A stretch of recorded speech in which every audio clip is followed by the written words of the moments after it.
5টা lens filter, 2টা battery, একটা আন্ডার ওয়াটার কেস আর একটা ওয়্যারলেস মাইক্রোফোন, আর এর সাথে এক গাদা ইকুইপমেন্ট। বলছিলাম অফাক ব্র্যান্ডের AT-S81 TR5K অ্যাকশন ক্যামেরার কথা। প্যাকেট খুললেই আপনি শক্তপোক্ত এরকম একটা বক্স পেয়ে যাবেন, এবং আমার কাছে খুব ভালো লাগছে ব্যাপারটা যে আমি যখন ট্রাভেল করব তখন আমার অ্যাটলিস্ট চিন্তা করতে হবে না যে আমার আসলে ক্যামেরাটা কোথায় থাকবে বা সেফ থাকবে কিনা। আজকের এই ক্যামেরার স্পন্সর করেছে জিএম এন্টারপ্রাইজ। তাদের কাছে এই ক্যামেরা সহ সকল ধরনের ক্যামেরাই পাবেন আপনারা। জিএম এন্টারপ্রাইজের সকল তথ্য ভিডিও ডেসক্রিপশনে দেয়া থাকবে। জিএম এন্টারপ্রাইজের কাছে এই ক্যামেরাটা পাবেন 11,000 টাকায়। দামের পাশাপাশি মন ভালো করার একটা বিষয় হচ্ছে এই ব্লুটুথ মাইক্রোফোন, কারণ আমি তো ভাবতেই পারি না যে অ্যাকশন ক্যামেরায় ভিডিও করার সময় কথা বলবো এই ব্লুটুথ মাইক্রোফোনে। চালু করার পরে প্রথমেই ক্যামেরার সাথে এই ব্লুটুথ মাইক্রোফোনকে পেয়ার করে নিতে হয়। পেয়ার করার জন্য মাইক্রোফোনের পাওয়ার বাটন 3 বার চাপলেই ক্যামেরার সাথে কানেক্ট হয়ে যাবে। মাইক্রোফোনের গেইন কমানোর বাটনের পাশাপাশি চার্জ দেবার জন্য টাইপ সি পোর্ট এবং ভয়েস শোনার জন্য 3.5 mm এর একটি পোর্ট পাবেন এখানে। চলুন এবার দেখে আসি এই ব্লুটুথ মাইক্রোফোনের পারফরমেন্স। আপনারা আমাকে এখন শুনতে পাচ্ছেন অফাক ব্র্যান্ডের ক্যামেরার বিল্ট ইন মাইক্রোফোনে। আপনারা কিন্তু এই টেস্টটা শুনেই বুঝতে পারবেন যে এই ক্যামেরার মাইক্রোফোনটা আউটডোরে আপনার জন্য কতটুকু আসলে উপযোগী। আপনারা এখন আমাকে শুনতে পাচ্ছেন অফাক ব্র্যান্ডের ক্যামেরার সাথে আসা এই ব্লুটুথ মাইক্রোফোনটা দিয়ে।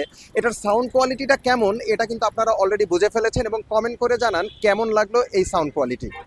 দেখতে সুন্দর আর শক্তপোক্ত এই অ্যাকশন ক্যামেরাটা সর্বোচ্চ 5K 30 fps এ শ্যুট করতে পারে। এছাড়া 4K-তে 60 ও 30 fps, ফুল এইচডিতে 120, 60 ও 30 fps তো থাকছেই। ভিডিও স্টেবল করার জন্য এই ক্যামেরাটা EIS টেকনোলজি ব্যবহার করে। দাম অনুযায়ী কিন্তু সে আমাকে ভালো ছবি এবং ফুটেজ দিয়েছে। সাধারণ ভিডিওর পাশাপাশি স্লোমো আর টাইম ল্যাপসও করতে পারবেন আপনি।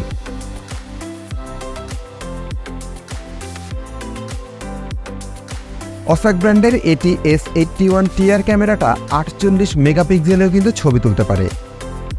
লো বাজেটের এই ক্যামেরাটা সঠিক আলোতে আমাকে ভালো ছবি এবং ভিডিও দিয়েছে, তবে অন্ধকারে একটু গ্রেইন কিন্তু চলেই আসবে, খুব স্বাভাবিক, বাজেট একটা ইস্যু বটে। একটা চার্জার সহ ক্যামেরার সাথে আমি 1350 mAh এর 2টা ব্যাটারি পেয়েছি।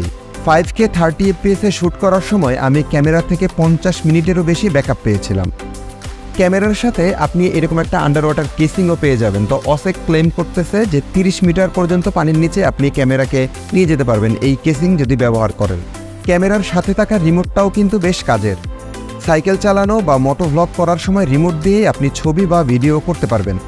আরেকটা এক্সাইটিং বিষয় হচ্ছে এই ক্যামেরার সাথে কিন্তু ইউভি লেন্স ফিল্টার দেয়া থাকে, যেটা হচ্ছে ক্যামেরার সাথেই থাকবে, কিন্তু এছাড়াও আপনি আরও 6টা লেন্স ফিল্টার পাবেন।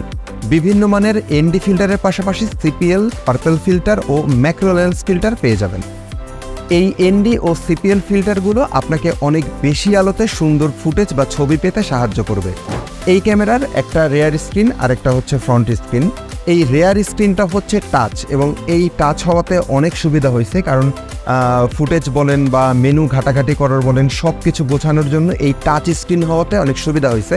আর এইখানে 2টা বাটন আছে, 2টা বাটনের যদি নিচের বাটনটা কয়েক সেকেন্ড চেপে ধরেন তাহলে হচ্ছে এই ফ্রন্ট স্ক্রিনটা অ্যাক্টিভ হয়ে যাবে। তবে ফ্রন্ট স্ক্রিনটা কিন্তু টাচ না। ক্যামেরাটা কিন্তু অ্যাপ দিয়েও ব্যবহার করা যায়। ক্যামেরার বিভিন্ন সেটিংস পরিবর্তন করার পাশাপাশি ছবি বা ভিডিও আপনার ফোনেও ডাউনলোড করতে পারবেন। এর জন্য গুগল প্লে স্টোর বা অ্যাপ স্টোর থেকে iSmart DV2 নামের একটা অ্যাপ ফোনে ডাউনলোড করে নিতে হবে।